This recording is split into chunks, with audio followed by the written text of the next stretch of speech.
Hi everyone, whilst I'm not obligated to give the perfect review, Moment has sent me their 1.33 times blue flare anamorphic lens of their T-series and their T-series 1.55 times gold flare anamorphic lens. So let's jump straight into this review now, and don't forget there are links in the description down below too if you want to check out any of these lenses or gear used in this video. In order to use these lenses with my iPhone 15 Pro, I won't be using the native app, I'll be using the Blackmagic camera app. To do that, I'll go to Settings, then go to Camera. On the right hand side, scroll down, go to Anamorphic D-Squeeze, press on that, and you can choose 1.33 or 1.55, whichever one you select will then be reflected on the screen for you to use. And for the following sequence, I'll be using the Zine Smooth 5S gimbal in pan follow mode with the iPhone 15 Pro, blue flare lens of the 1.33 T series.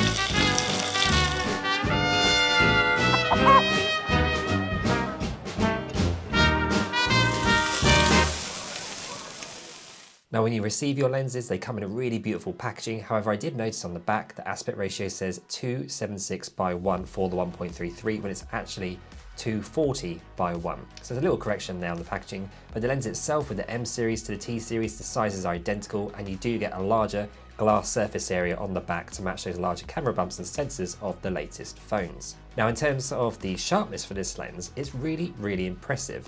I think it has improved slightly from the M series. There's some softness right on the edges, which is to be expected with an anamorphic lens. That's just a characteristic of using one of those lenses. But I was really impressed with the clarity and the crispness of the image from side to side on the horizontal plane. You can with cheaper lenses get some nasty sort of softening that's over softened almost on the edges of these kind of lenses, but Moment have done a really good job of making sure that's not the case in these latest T-series range, giving you a really nice sense of clarity. Now what's synonymous with an anamorphic lens are the lens flares, so let's take a look at those.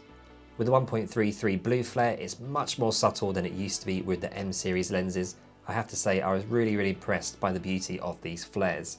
They're really nice as they peek through treetops and branches, passing through anything in a shallower depth of field. It really does exaggerate the beauty of those flares and it adds a really sense of higher production value to anything you shoot.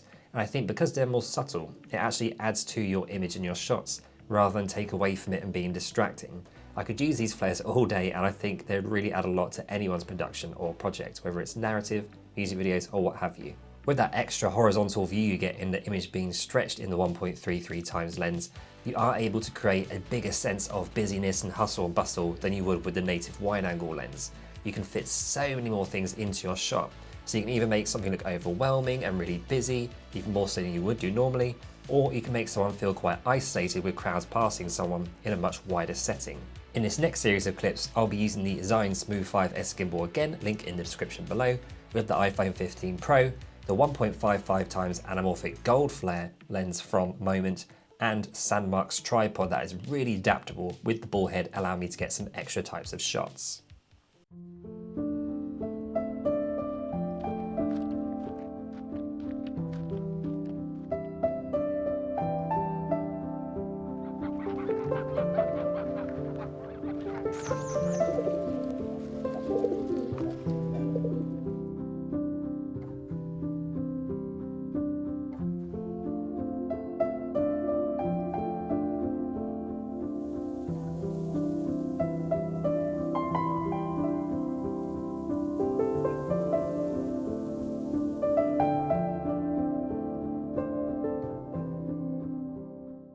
Now let's take a look at the sharpness achieved with the 1.55 times. Now you do get a good sense of focus in the middle of the image, but because it's stretched out, you actually get much more softness at the ends of your horizontal field of view down the sides. That's because you're stretching it out more, and again, it is to be expected from this type of anamorphic lens, but it is there. And now let's take a look at the lens flares of the gold flare lens. Now they are very subtle, just like the blue flare. Again, much needed an upgrade in terms of that beauty that you get from the flare. You don't want it to distract from what the audience are watching, you want it to add to what the audience are watching. And I think Moment have done a really good job of doing that with these lenses, and in golden hour especially, that gold flare looks absolutely incredible and will add a lot of production value to anyone's project.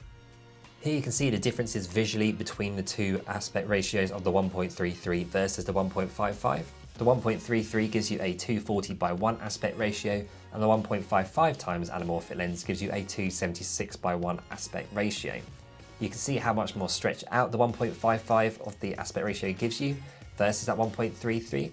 I would say the 1.33 times gives you a more versatile look, so you can use this probably for more projects, whereas the 1.55 gives you such a wide aspect ratio and field of view that you may want to use this more for select projects, getting more of the environment in your shot. And again, you get a much more bigger opening of glass at the back of the lens to suit those larger bumps and sensors of the latest phones available to you. On my latest community post on my YouTube channel, I asked you to let me know what you'd like me to investigate when it comes to these anamorphic lenses. And someone asked me to test them out on the built-in telephoto lens of the iPhone 15 Pro. So I did just that. And I have to say it had some really surprising results. The 1.55 times anamorphic lens unfortunately was too soft to be used with the built-in telephoto lens. Even the central area where my face is here, you can see it's just way too soft to use. Stick to the wide angle lens that's built in, don't use it on a telephoto lens. Now this is where the big surprise came in. The 1.33 times anamorphic lens worked really well on the telephoto lens. And I'd be interested to hear your opinion on this. To me, it looked really nice and crisp in the middle, as it did even on the wide angle lens built in. It still has that little bit of fall off on the edges, but it wasn't exaggerated or dirtied or muddied up the way it might have done, and it still looks really good. So for me, I would say the 1.33 can be used with the built-in telephoto lens, the 1.55, no. Now both these lenses come in at $150, which is at the higher end of the price range for smartphone filmmaking lenses, but I do believe with smartphone filmmaking accessories and lenses especially, the quality you get is reflected generally in the price that you pay. So I'm using an iPhone 15 Pro, for example, and I know I'm going to be using this for years. I won't get a new phone for a long time now.